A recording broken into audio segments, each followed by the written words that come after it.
Hi everyone. Welcome back to those returning, and a warm welcome to new friends joining me in my art corner. I'm Kathy, and I'm here to guide you through the world of watercolor painting, starting from the very basics. Today, we'll be working on tutorial part 8 in the series, which will be ink and watercolor, painting our feline friends and some catnip. Should be great fun. Images from the workbook by Sarah Simon, Flowers, Feathers, and Animal Friends. A list of items you will need for this project is on the screen. I will add step-by-step instructions for each part to the screen, so you can refer to them as you paint. Also, here is the suggested color palette. Warm buff, chocolate brown, golden, ivory black, gray, rose, yellow, ochre, burnt sienna, olive green, oxide of chromium, and Luna yellow. I will not be using these exact colors. I will be using the closest colors that I have in my color water palette. You can follow the color palette, or you can use other colors that please you. Also, you can download the ink hatching techniques handout from my Dropbox. I have already inked in the catnip. I have left the cats in pencil. I will demonstrate how to add fur to the cats, which will add dimension and realism to them. Then we will move on to adding watercolor to the cats and catnip.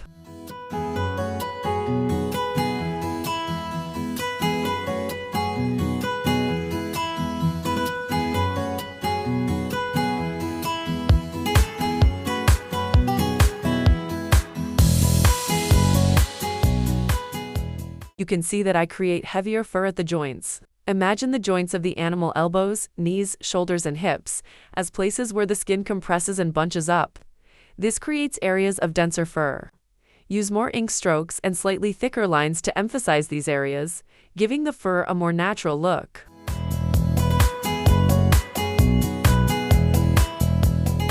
Fur marks going in opposite directions at joints.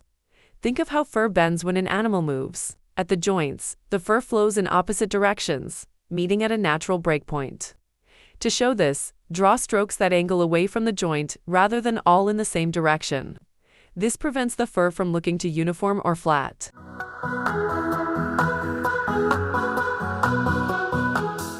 For the ink strokes following body contours. Imagine wrapping a ribbon around the animal's body. How would it curve over the shape? The ink stroke should mimic this flow to enhance the form. This helps define the animal's muscle structure and makes the fur feel more realistic and three-dimensional.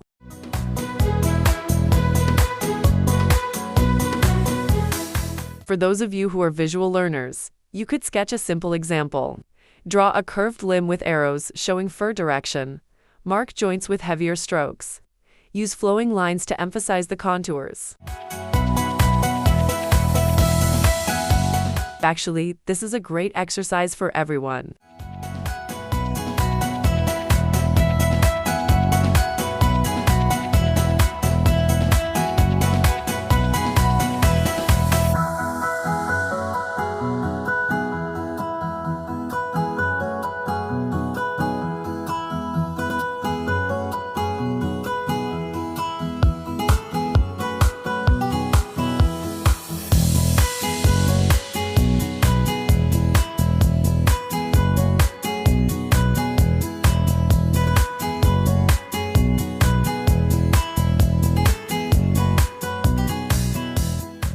Since this cat has a fluffier fur, my ink strokes will be longer and more angular. And it's the same for the cat above.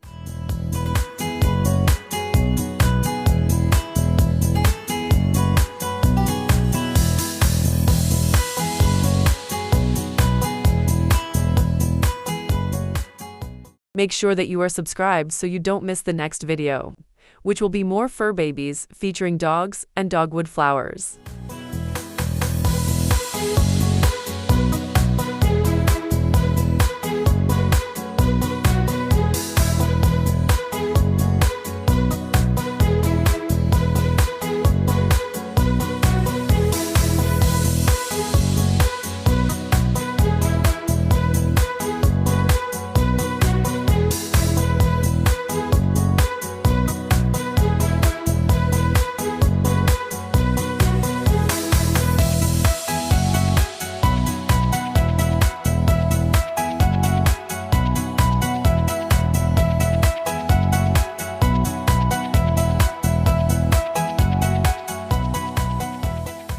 So, this is part 8 of a 10-part series, teaching beginning watercolor and pen and ink hatching techniques.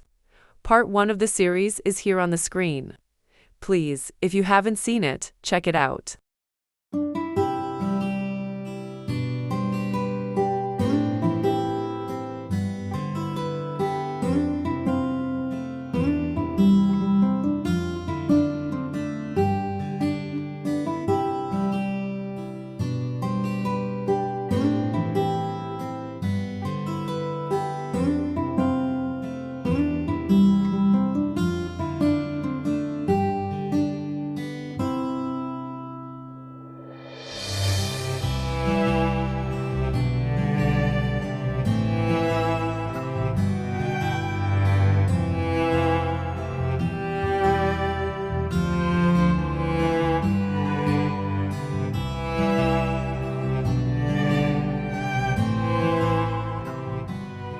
Alright, I'm finished with inking in the cat's coats. Now, I'm erasing the pencil lines with my white eraser. Make sure you don't brush off the eraser crumbs with your hand. Use a tissue or paper towel.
Now, let's add some color to these cats. 1. Start at the bottom left. Agatha the Persian.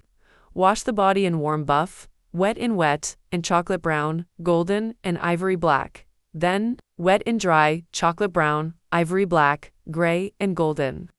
Wait until the painting is dry before washing the nose and inside the ears with rose.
you haven't hit the like button, do that now.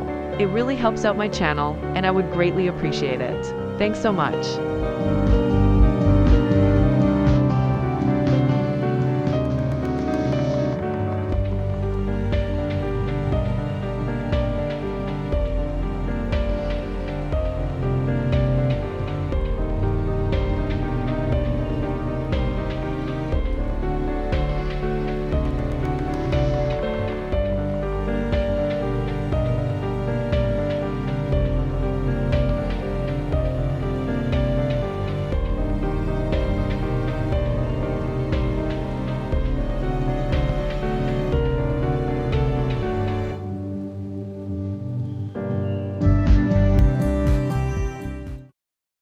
Number 2. Top right, Herman the Bombay. Wash in clear water the first section of the body, and then bridge. To the next section of your piece, wash this next section in clear water. Use your brush to blend the color of ivory. Black at the edges of the first section with the second section by overlapping their wet boundaries.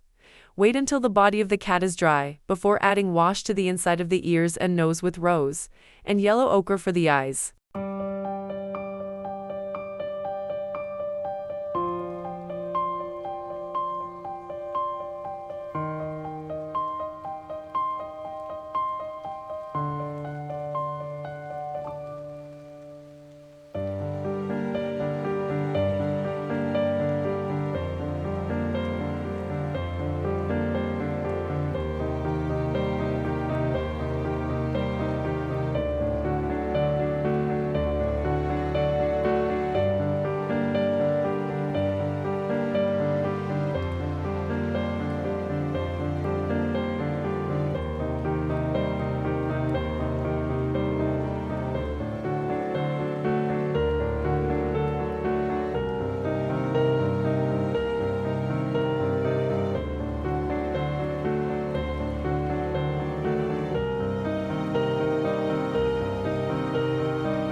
Three bottom right. Lily, the calico tabby.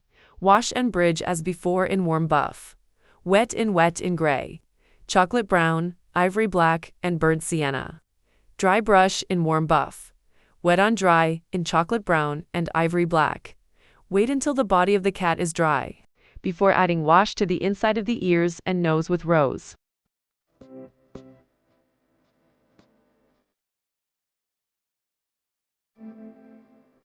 Remember, guys, these are your cats, so you can add as little or as much color to the fur babies as you would like. Have fun with it, make it your own.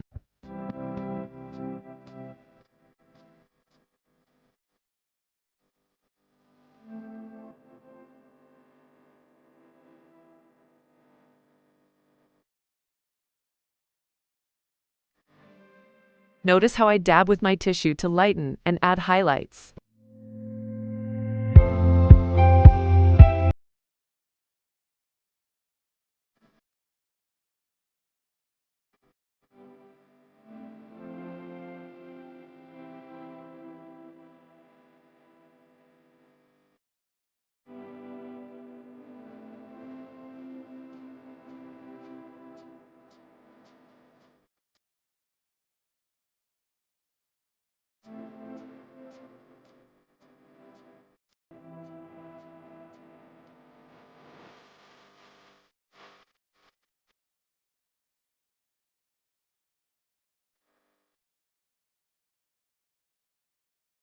Four. Top left, Toby the Ragdoll. This cat has primarily white fur, so the hints at wash will be very faint. Wash in clear water. Wet in wet small dab of warm buff and gray. Wait until the cat's body is dry to add the rose to the ears and nose. Sorry that I have to paint the cat upside down, but I'm afraid that the other cats are still wet, and I might smudge them.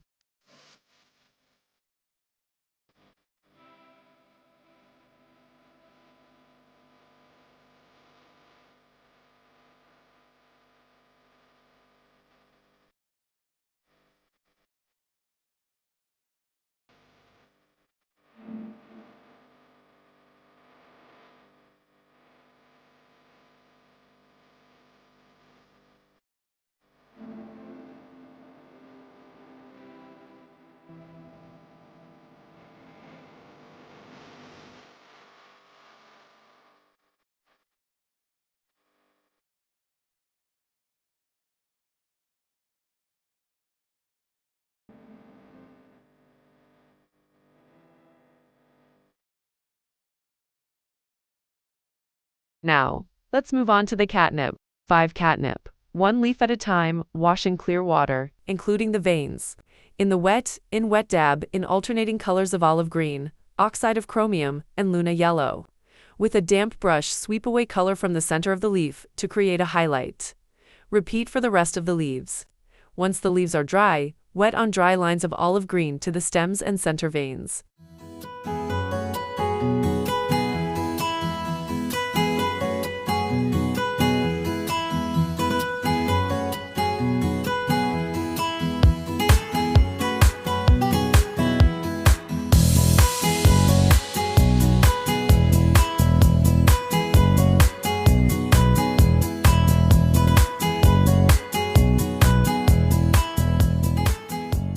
Now that the cats are dry, I'll be adding in the finishing touches and any additional color, ink or highlight I think that need to be added.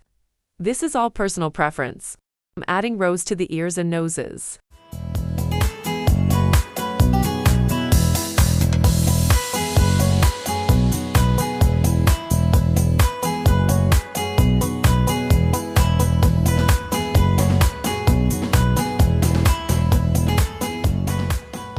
Don't forget to comment below. I'm interested in what you have to say, or if you have questions about this process, let me know. I could feature your question in upcoming videos.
Here, I'm adding tabby stripes to Lily, the calico tabby of brown and black.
For the cat's eyes, you can use yellow ochre, Luna yellow, or even a light blue. It's your choice.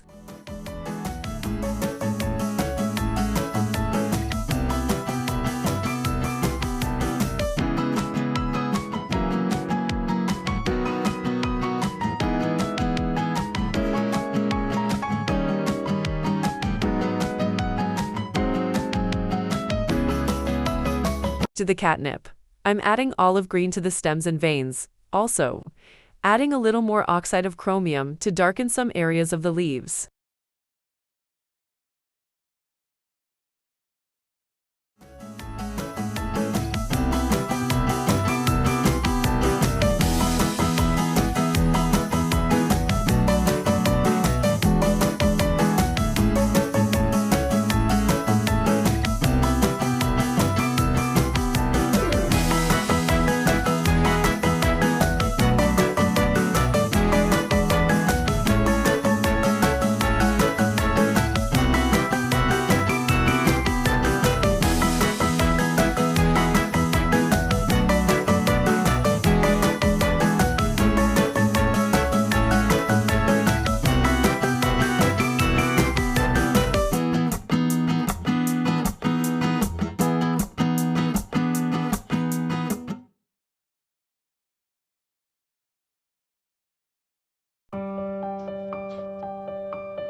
To the tabby, I'm adding in some ink strokes to darken the stripes to create more contrast.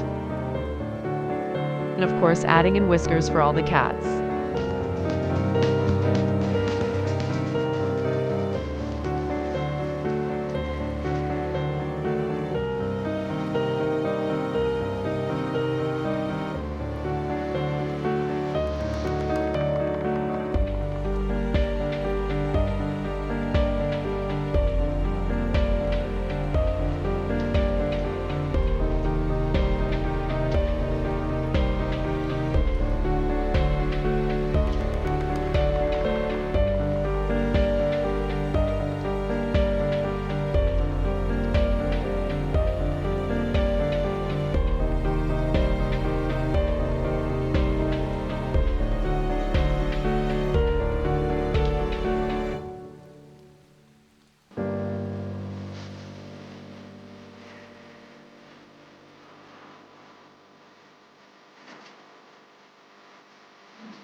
Well, we're all finished with our cats. I think they are all looking awfully cute. Thanks for joining me today. I hope to see you again for our next painting journey. Dogs and dogwood flowers. So, make sure you are subscribed and hit the bell so you don't miss out. Happy painting!